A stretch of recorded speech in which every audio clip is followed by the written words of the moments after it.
Hi, everybody. Welcome to JenTalks. And as promised, we're starting this week off with beautiful boundaries.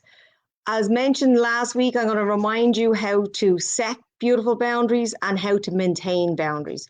So before we start, I just want to remind you of the concept of boundaries, what a boundary is.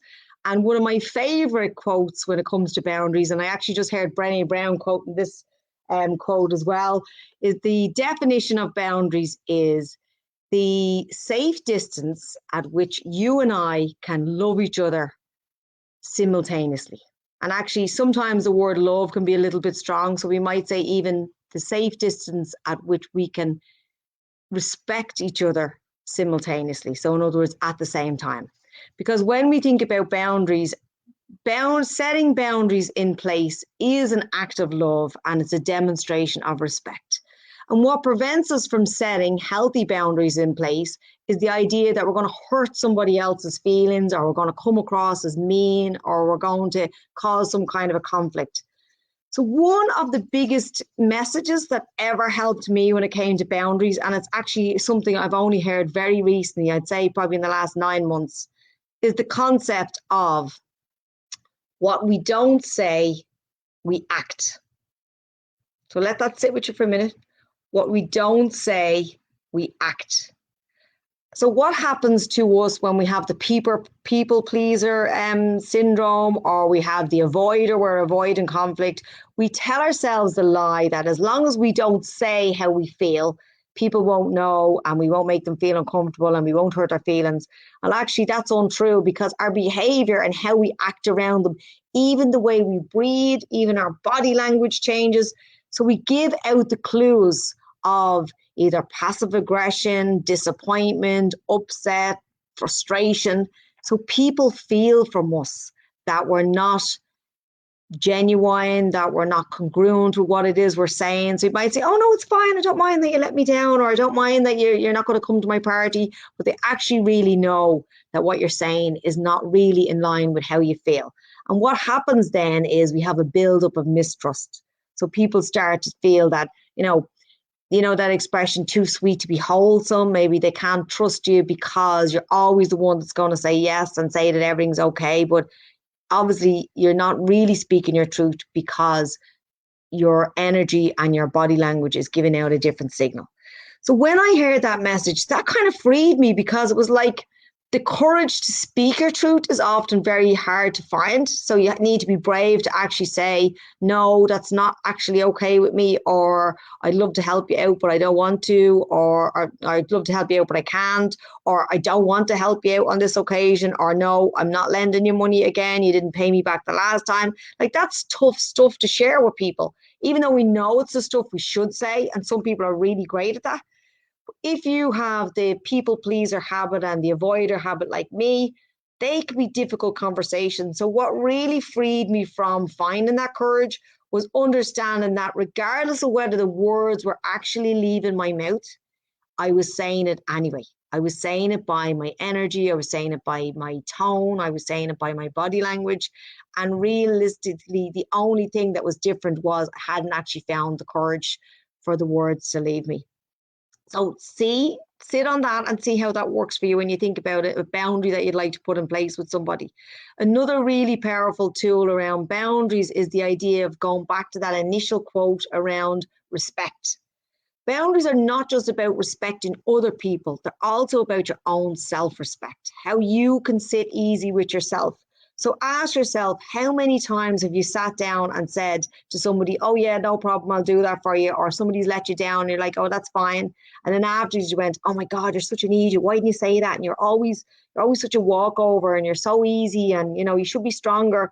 Because the person that gives us the worst rap for that is actually ourselves. It's our self-talk afterwards. So when we do things where we feel like we're doormats or we're walkovers, it's not the other people that give us a hard time, it's ourselves. So what we want to do is we want to build a relationship with ourselves that when we say no to people and when we put boundaries in place, it's about respecting us as much as it is about respecting the other person. And boundaries are how we teach people how to treat us. The biggest problem that occurs in conflict is actually where people are uncertain or unclear of what is expected from them. We see it all the time in parenting. We go, or even in relationships, you go, well, he never even, got my car serviced for me, or he never even texted me to say he arrived okay, or he never even arrived on time, or she never, even sent me a message to see how I was doing. Well, was it clear to that person that that was what was expected for you? And so the biggest kind of enemy of joy and happiness is expectation. So when our expectations are not met, that's when we find ourselves getting disappointed and sad, and then we take it out on the other person, And then, of course, we have that beautiful line, well, if you have to ask for it, it's not the same. So here's a question you can ask yourself about asking for help or asking for support or asking for gratitude or love.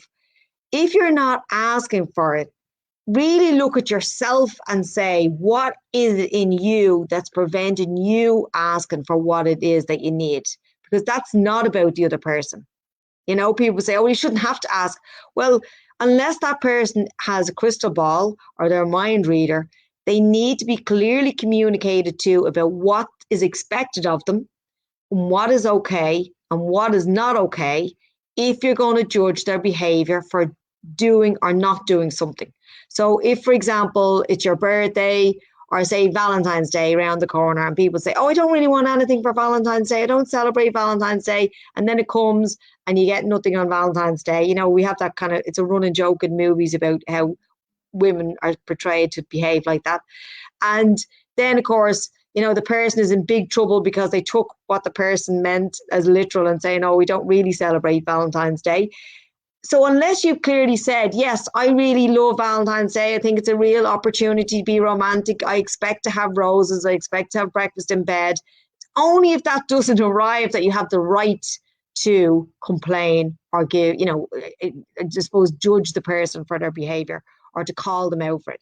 If you said, oh, I don't know, like surprise me, be careful, because surprise me can also be shock me. People cannot follow the rules if they don't know the rules. And that's what boundaries are. Boundaries are the rules. They're the rules of the game. And the rules of the game are flexible. So maybe when you first get together, Valentine's Day is a big deal. And then after a while, you kind of go, listen, it's a Hallmark day. Like, let's do something for each other instead. Who knows? Only you know that in your own relationship. And it's the relationship with your partner, with your kids, with yourself, with your family. Like, we follow social rules all the time. We follow rules, whether we cross the road at a Pelican crossing, whether it's okay to leave the house in your pajamas, whether it's, it's okay to go walking by yourself. We have all these different rules in society that we follow. It's exactly the same in relationships. And relationships are equally as important when you're running a family, when you're having a family as a whole needs rules to follow. So if you're not communicating your boundaries properly, that's where you're going to run into unmet expectations, which leads to disappointment and unhappiness. And of course, conflict, because people say, nobody told me, how was I meant to know that? And I suppose it's starting as you mean to go on, starting communicating with the family or the people in your relationship as individuals, so they have as much input into creating the rules. So you say, look, this is what makes me feel really uneasy, and this is what I need in order to feel happy or safe. So when you're having the communication about what's not working for you, remember, it's really important to always focus on, well, what needs to happen in order for things to work. So if it's a case that, somebody goes out in the evening and they don't bother to text you, and that makes you feel really disrespected or unsafe, you say, well, look, this is what makes me feel unsafe, and this is what I would like. And maybe you want 4 text messages, and you meet in the middle of saying, okay, one message to say I've arrived there safely, and one message to say I'm on my way home.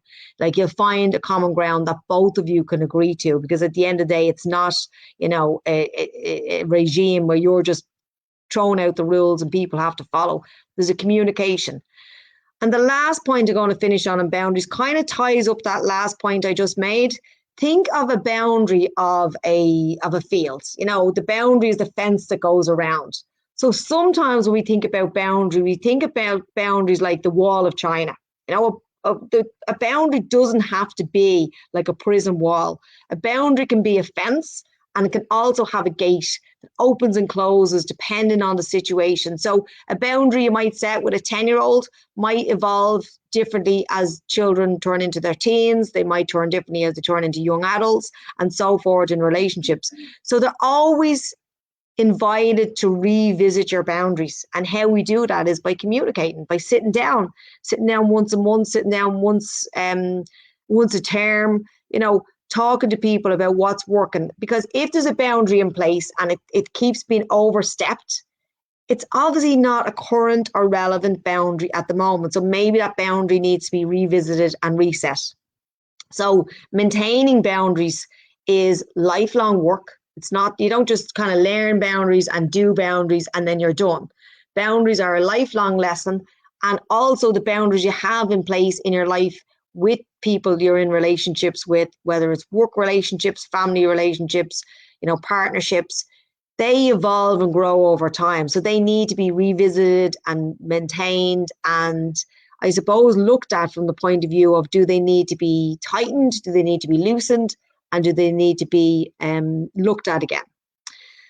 So in this short space of time, I've just given you a very quick introduction into boundaries. But for the next few weeks, I'm going to be talking on this theme. So next week, we're going to have a look at boundaries from the point of view of being able to say no and to prevent yourself jumping in to say yes before you're even asked to do something or offering your time. So although I've only introduced boundaries in this short little session today, what I will do, I'll be speaking at 2:00 next Tuesday, and we will revisit boundaries. And when we talk about boundaries, feel free to come back in with some questions. I'll be here live so I can answer any questions as they pop in. But I'll be focusing on the ability to say no without guilt, and also that respond versus react mode that we need to be in to stop us offering our services and saying yes to things that we really want to say no to. So that's it for me today, folks. I hope you enjoyed the talk. If you did, feel free to comment. I also have this video, as all my videos are, posted on my YouTube channel, which is Jenny Cruz.